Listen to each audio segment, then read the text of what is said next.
Muito bem. Minha gente, agora nós vamos, continuando o estudo do título 2 do livro 2º do CTN, que é a obrigação tributária, nós vamos entrar no aspecto agora fundamental, que é responsabilidade tributária. Um assunto fundamental, nós já conhecemos conceitos que vão nos ajudar agora. Nós já sabemos que o responsável, de acordo com o artigo 121, parágrafo único do CTN, é aquele que, sem revestir a condição de contribuinte, é obrigado ao recolhimento do tributo. Isso nós já sabemos, certo? Então, a figura do responsável nunca se confunde com a do contribuinte. O responsável é aquele que, sem ser contribuinte, é obrigado ao recolhimento. E vimos também que o responsável nem sempre aparece na relação obrigacional tributária. O indivíduo deve imposto de renda, ele é contribuinte e não é responsável. Muito bem. Mas agora nós vamos estudar especificamente os casos de responsabilidade. Nós vamos dividir o estudo dos casos de responsabilidade em duas possibilidades. Vamos ver aquela responsabilidade autorizada pelo CTN e aquelas responsabilidades expressas, previstas expressamente no CTN. Aquelas autorizadas são as responsabilidades por substituição. Vamos dar uma olhadinha nesses dois grupos, grandes grupos de responsabilidade, quais seriam? Vamos lá. Responsabilidade por substituição autorizada pelo artigo 128 do Código Tributário Nacional e a responsabilidade por transferência. Responsabilidade por transferência é essas expressas nos artigos 129 até o 138 do CTN. Observem que nós ainda temos que completar esse quadro com uma informação importante, mas antes eu vou pedir para o Vitor adiantar ali para nós e vamos para o artigo 128, o artigo que autoriza a criação de outros tipos de responsabilidade não previstos no CTN. Então vamos lá. Artigo 128. Sem prejuízo do disposto nesse capítulo, que são os casos de responsabilidade que nós vamos estudar. A lei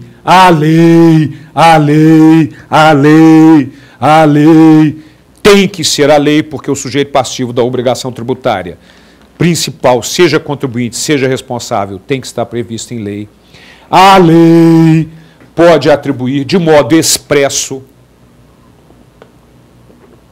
a responsabilidade pelo crédito tributário à terceira pessoa, vinculada ao fato gerador da respectiva obrigação, excluindo a responsabilidade do contribuinte ou atribuindo-a a este em caráter supletivo do cumprimento total ou parcial da obrigação. Então, observem que são vários aspectos aqui para que a lei possa criar um tipo de responsabilidade de acordo com o nosso artigo 128 do CTN. Voltando a imagem para mim. Então agora, minha gente, nós vamos destrinchar esse artigo 128, chamando atenção para os tópicos, as exigências para a criação de casos de responsabilidade como a substituição tributária. Então vamos lá. Exigências do CTN. Primeiro, previsão em lei. Lógico, conforme já disse, o sujeito passivo da obrigação tributária principal, seja ele contribuinte, seja ele responsável, tem que estar previsto em lei. Depois, tem que ser de modo expresso a atribuição da responsabilidade. Depois, minha gente, a terceira pessoa à qual será atribuída a responsabilidade tem que estar vinculada ao fato gerador da respectiva obrigação. Não pode pegar o cunhado lá, ou a sogra, e botar como responsável a troco de nada. Tem que haver um vínculo daquela terceira pessoa que é o responsável com o fato gerador. terceira pessoa, porque a primeira é o Estado, a segunda é o contribuinte e a terceira é o responsável. E o último detalhe, esta lei pode excluir o contribuinte da relação obrigacional, ou seja, dizer assim, olha, quem paga é o responsável e vamos esquecer o contribuinte. O contribuinte não tem nada a ver com essa história. Ou poderá incluí-lo supletivamente na relação obrigacional. De que forma? Ora, nós vamos cobrar do responsável, mas se não for possível, nós voltamos lá e cobramos do contribuinte. Ah, boa, mas como é que vai ser isso? A lei que vai determinar. A lei que criar a responsabilidade tributária é que vai determinar se vai excluir a obrigação do contribuinte ou vai atribuir em caráter supletivo na relação obrigacional. Esta é uma possibilidade prevista no CTN. Então, são essas 4 exigências.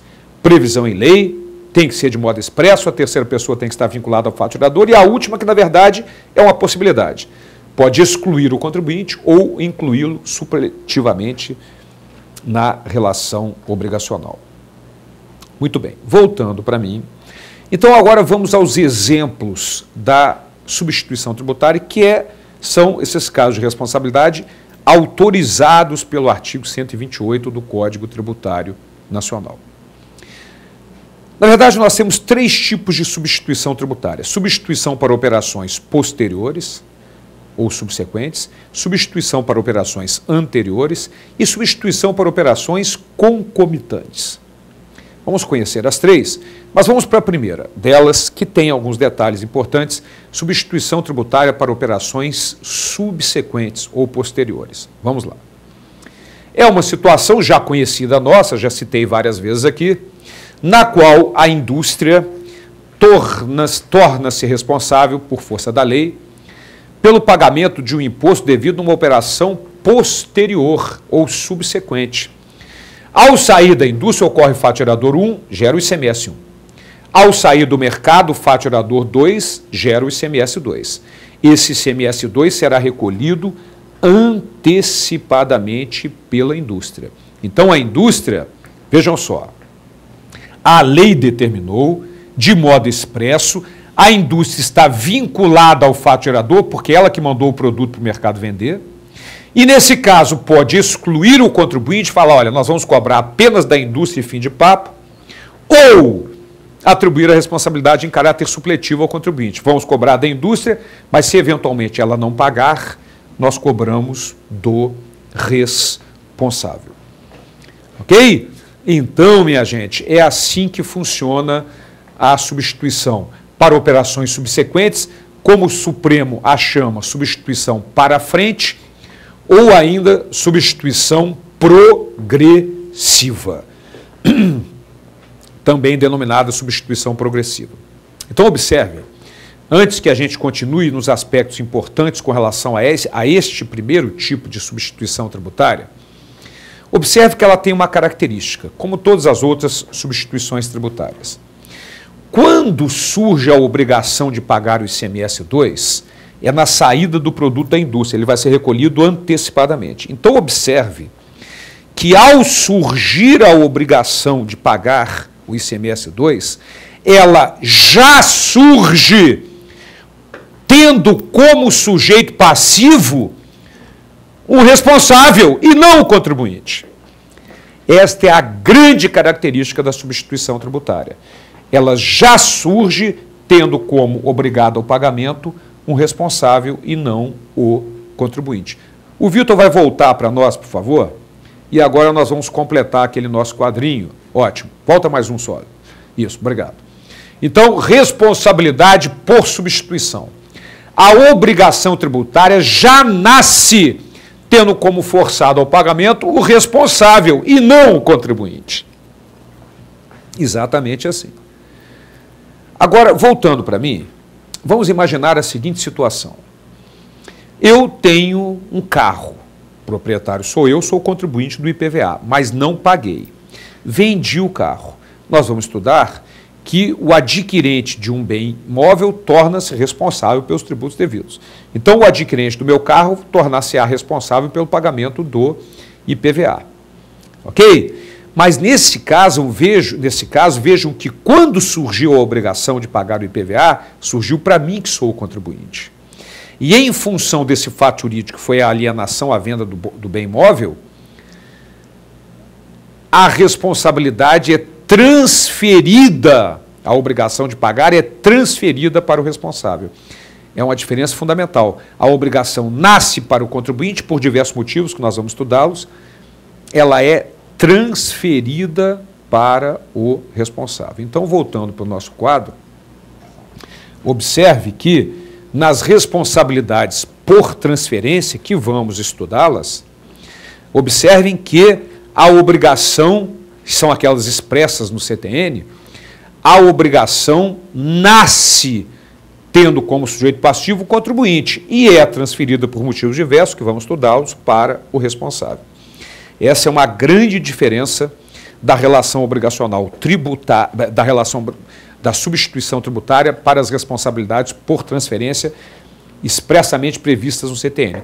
Então, neste quadro, é bom lembrar que as responsabilidades por substituição estão autorizadas pelo artigo 128 e que as responsabilidades por transferência estão expressas nos artigos 129 a 138 do nosso CTN, com essa característica fundamental que as diferencia. Né? O fato de que a obrigação tributária já nasce para o responsável, no caso da substituição, e no caso das responsabilidades por transferência, nasce para o contribuinte e é transferida para o responsável. Mas voltando para mim, eu vou pedir para o Vitor adiantar um pouquinho. Muito cuidado, portanto, que há um detalhe. Volta só mais um, Vitor. Obrigado. Aí, muito obrigado. Olha só. Observe que na responsabilidade que nós vimos, o primeiro tipo de responsabilidade por substituição por operações subsequentes, vamos lá para a tela. Observe que a obrigação de pagar o ICMS-2 surge na saída da indústria, antes mesmo da ocorrência do fato gerador. Antes da ocorrência do fato gerador. Mas nós estudamos, ainda nesse título Obrigação Tributária, no artigo 113, parágrafo 1º, e também no artigo 114, que a obrigação tributária ela só surge com a ocorrência do fato gerador. Então, como que pode ser cobrado o ICMS-2 antecipadamente, antes da ocorrência do fato gerador? As indústrias automobilísticas e farmacêuticas entravam com muitas ações contra essa cobrança, porque feria o artigo 113, parágrafo 1º do CTN, que determina que a obrigação nasce com a ocorrência do fato gerador. Voltando para mim, para evitar essa polêmica, a emenda constitucional número 3 criou o parágrafo 7º do artigo 150 do CTN, que nós já estudamos, mas como foi lá no início do curso, vamos repetir aqui. Vamos lá. Artigo 150, parágrafo 7º.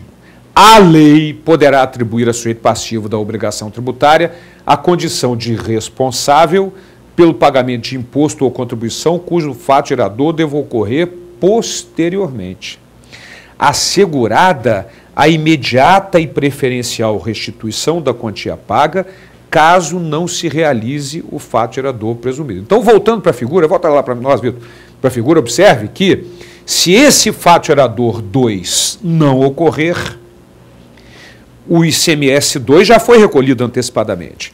Então, é assegurada a imediata e preferencial restituição da quantia paga, caso não se realize o fato gerador presumido. Muito bem, observe um detalhe aqui importante. Nesse caso de substituição tributária, a indústria não sabe por qual preço o mercado vai vender. Então, a lei atribui um preço, atribui a chamada margem de valor agregado. Então, vamos imaginar que a margem de valor agregado daquele produto seja de 30%. Então, a indústria pega o preço que ela vendeu, vamos supor que tenha sido R$1.000, e considera que o preço que o mercado vai vender é de 1.300, porque a lei atribui essa margem de valor agregado.